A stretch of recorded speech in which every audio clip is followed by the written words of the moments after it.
Class 12 अभी तक हम लोगों ने ऑपरेशंस डिस्कस कर लिए हैं। लास्ट वीडियो मेरी ऑपरेशंस पे थी, तो उसी में एलिमेंट्री ट्रांसफॉर्मेशन पे चलते हैं। एलिमेंट्री ऑपरेशंस क्या है, हम लोगों को ट्रांसफॉर्मेशंस करने या तो अदर रो वाइज और कॉलम वाइज। तो हम लोग रो के अकॉर्डिंग कर रहे हैं ट्रांसफॉर्मेशन, और इससे क्वेश्चन से श्योर आ ही जाता है आप लोगों के लिए। Find the inverse by using elementary transformations. कि इनवर्स निकालना है किसका यूज करके, एलिमेंट्री ट्रांसफॉर्मेशंस का यूज करके इनवर्स फाइंड आउट करना है। आपके कोर्स में दो, एक 2/2 का आ सकता है या तो केस या 3/3। हम एक एक करके दोनों को डिस्कस करेंगे। बहुत सिंपल है। बच्चे सोचते हैं कि बहुत दिक्कत होती है, बहुत लेंदी होता है, ऐसा कुछ नहीं है। फिक्स स्टेप्स हैं इस क्वेश्चंस के लिए। सभी स्टेप प्री डिफाइंड स्टेप्स हैं कि आपको पहले से ही मैं सारे स्टेप बता दूंगा, आपको सिर्फ उस स्टेप पे कैलकुलेशन करनी है। कैलकुलेशन पार्ट आपका, स्टेप मैं आपको बता रहा हूँ सभी। तो पहले 2/2 का एग्जांपल देखते हैं। सपोज करो आपको कोई भी मैट्रिक्स गिवन है, आप बिल्कुल कुछ नहीं करिए। आप लोगों को क्या करना है, जो मैं स्टेप बता रहा हूँ उस स्टेप को सिर्फ फॉलो करना है। सबसे पहले आप ये एलिमेंट 1 बनाइए। कुछ भी आपको गिवन है यहाँ पे, आपको उसको फर्स्ट एलिमेंट्स को क्या बनाना है, 1। फिर इस 1 की हेल्प से यहाँ पे 0 बनानी है आपको। फिर ये सेकंड स्टेप हो गया। थर्ड स्टेप में यहाँ पे 1 बनाना है आपको, और लास्ट फोर्थ स्टेप में ये 0 बनेगा आपका। आप जैसे ये आइडेंटिटी में कन्वर्ट होगी, हमारी मैट्रिक्स क्या आ जाएगा, हमारा इनवर्स फाइंड आउट हो जाएगा। क्यों, ऐसा क्यों? क्योंकि आप लोगों को पता है A = IA और AI मल्टीप्लाई करेंगे तो इक्वल आएगा। और आपको ये भी पता है, अगर A × B = I आता है, A × B = I, तो इसका मतलब क्या है, A और B आपस में एक दूसरे के इनवर्स हैं। क्योंकि अगर कोई भी दो मैट्रिक्स को मल्टीप्लाई करें और उससे इनवर्स आ जाए, तो इसका मतलब है कि ये दोनों मैट्रिक्स एक दूसरे का क्या है, इनवर्स। तो उसी कॉन्सेप्ट को हम फॉलो कर रहे हैं यहाँ पे। हमें क्या करना है, कोई भी मैट्रिक्स गिवन होगी उसको आइडेंटिटी मैट्रिक्स में कन्वर्ट करना है, ये हमारा टारगेट होगा। अब कैसे कन्वर्ट करें, ये नहीं अपने आप से कुछ भी करते रहिए, बहुत से क्वेश्चंस में बड़ी आसानी से हो जाएगा, लेकिन नहीं, आपको यही 4 स्टेप फॉलो करने हैं 2/2 के लिए। कैसे? सबसे पहले आप फर्स्ट स्टेप में इसको 1 बनाएंगे। ये फर्स्ट स्टेप है आपका। फिर इस 1 की हेल्प से ये 0 बनेगा, ये सेकंड स्टेप होगा।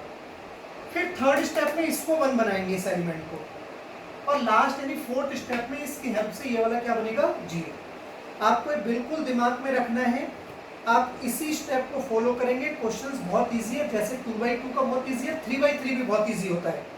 तो 2/2 में आपको क्या करना है, फर्स्ट ये 1 बनाना है, इसकी हेल्प से इसको 0, फिर ये 1 बनाना है, इसकी हेल्प से ये 0। एक एग्जांपल भी लेते हैं साथ साथ। सपोज करो कोई मैट्रिक्स ली मैंने, A = 2 3 1 4।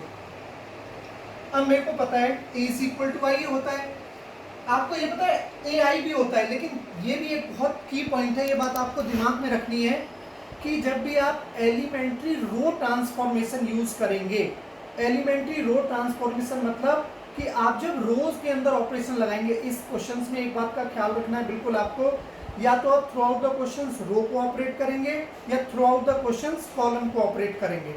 समझ रहे हैं मेरी बात? तो जब आप रो ट्रांसफॉर्मेशन लगाएंगे तो आप लिखेंगे IA, और जब आप कॉलम ट्रांसफॉर्मेशन लगाएंगे तो आप लिखेंगे AI। ठीक है, चलते हैं जरा इस क्वेश्चन पे। तो मैंने क्या बताया आपको, पहला स्टेप ये 1 होना चाहिए, मतलब ये एलिमेंट 1 होना चाहिए। अब ये 1 कैसे हो सकता है, 2 से डिवाइड करके भी बन सकता है, और इसे इसमें से माइनस करके भी बन सकता है। तो शुरुआत में डिवाइड्स को थोड़ा अवॉइड करें, क्योंकि डिवाइड करते तो कैलकुलेशन थोड़ी कॉम्प्लेक्स हो जाती है। तो हमने देखा, पहले मैंने इसको 1 बनाने के लिए ये R1 है, ये R2 है, R1 में चेंज किया। पहले मैंने लिख दिया A = I, फिर मैंने आप लोगों के लिए R1 में चेंज किया इसको 1 बनाने के लिए, R1 - R2। तो इसमें माइनस करें तो 2 में से 1 माइनस होगा, 1 आ गया, और ये आ गया -1।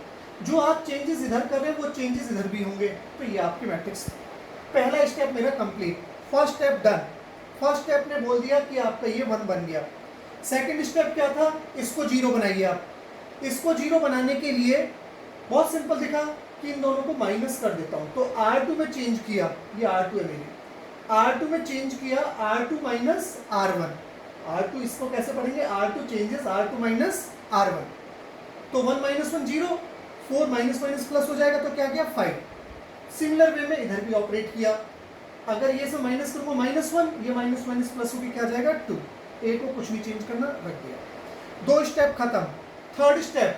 थर्ड स्टेप में मैंने आपको बोला था कि आपको ये एलिमेंट ऑफ 1 बनाना है थर्ड स्टेप में। तो यहाँ 5 है, तो लास्ट स्टेप तो इसका एंड है, तो लास्ट में तो आप डिवाइड कर सकते हैं, नो प्रॉब्लम। और बाकी अगर आप कोशिश करोगे तो आपका 0 बिगड़ जाएगी, तो लास्ट स्टेप तो डिवाइड करना ही पड़ेगा।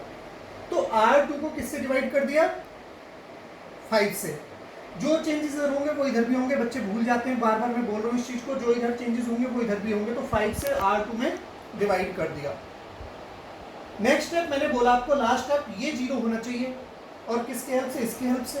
तो दोनों को ऐड कर दें क्योंकि दिख रहा है, तो मैंने लगाया R1 changes R1 plus R2, तो ये 0 हो गया।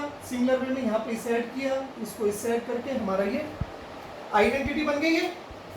तो something into A is equal to I आ गया, तो इसका मतलब ये आपस में एक दूसरे के क्या है? इनवर्स। तो ए का इनवर्स क्या हो गया? This one.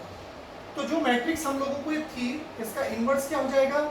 इसका इनवर्स आ गया हमारे पास 4/5 माइनस 3/5 माइनस 1/5 एंड 2/5। एक बात का और ध्यान रखना है आप लोगों को, अगर यहाँ कुछ कैंसिल हो रहा होता है बीच कैलकुलेशन में, आप नहीं करेंगे उसे कैंसिल, थोड़ा रुकेंगे, लास्ट में जाके करेंगे। उससे क्या होता है? फिर बार बार एलसीएम लेना पड़ता है। जैसे सपोज करो यहाँ पे 5 होता तो बच्चा 5 बड़ी जल्दी से कैंसिल करता है, थोड़ा वेट कीजिए, कैंसिल नहीं करना है। लास्ट में जब आंसर आएगा यहाँ पे सिंप्लीफाइड फॉर्म रख देंगे। अगर कहीं 20 10 ऐसे हो रहा है, बड़ा बड़ा आ रहा है, तो एक जैसा करने के लिए आप कैंसिल कर सकते हैं, एक जैसा, लेकिन आप लोगों को अवॉइड करना है कैंसिल आउट करना। तो 2/2 था ये, कोई प्रॉब्लम आई। अब 3/3 देखते हैं क्या होगा। 3/3 मैट्रिक्स का देखते हैं। मन में बहुत फियर रहता है बच्चों के, लेकिन ये फियर सिर्फ तब तक है जब तक आप क्वेश्चंस को इस तरीके से नहीं करते हो।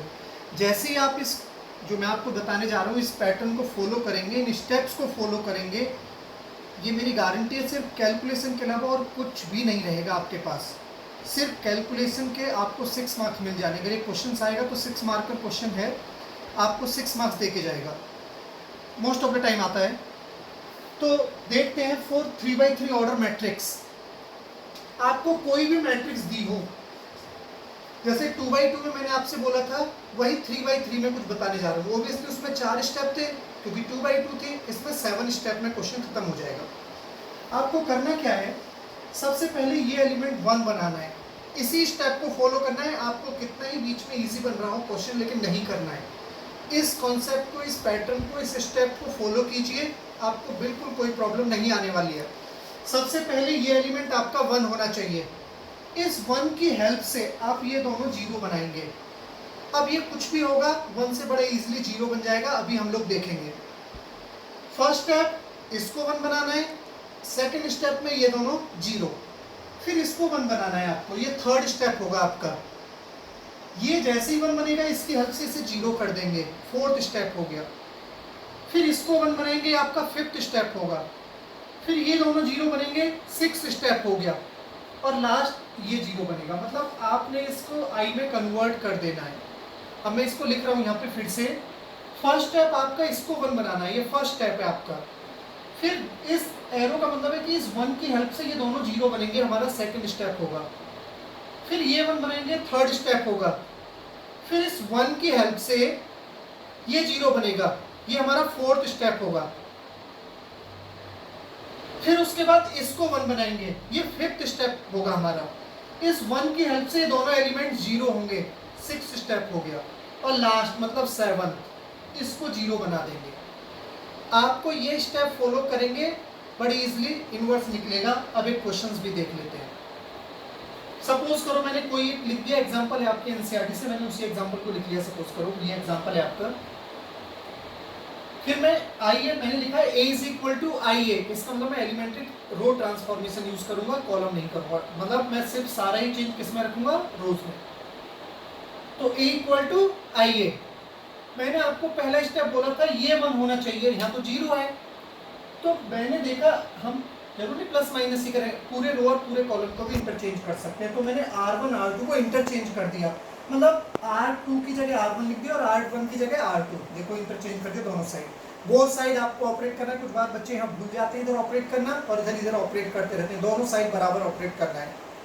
अब ये 1 बन गया, मेरा पहला स्टेप खत्म। सेकंड स्टेप बोला मैंने इस 1 से ये दोनों 0 होने चाहिए, ये तो ऑलरेडी 0 है। अब ये 3 है तो मैंने प्रॉपर्टी लगा दी, R3 में चेंज करेंगे, R3 माइनस 3R1, इसका 3 टाइम्स इसमें से माइनस करूंगा तो ये 0 हो जाएगा। मतलब आप समझ गए होंगे कि मैं 1 क्यों बनवा रहा हूँ। मैं 1 इसलिए बनवा रहा हूँ क्योंकि कोई भी एलिमेंट होगा उसका उतना टाइम्स करेंगे और अपने आप प्लस माइनस जो भी करना होगा उससे 0 बन जाएगा। तो मैंने लगाया R3 में चेंज किया, R3 माइनस 3R1, तो उससे मेरा 0 बन गया। बाकी उनमें जो भी चेंज आया 3 में दोनों तरफ का चेंज लिख दिया, ओनली कैलकुलेशन पार्ट।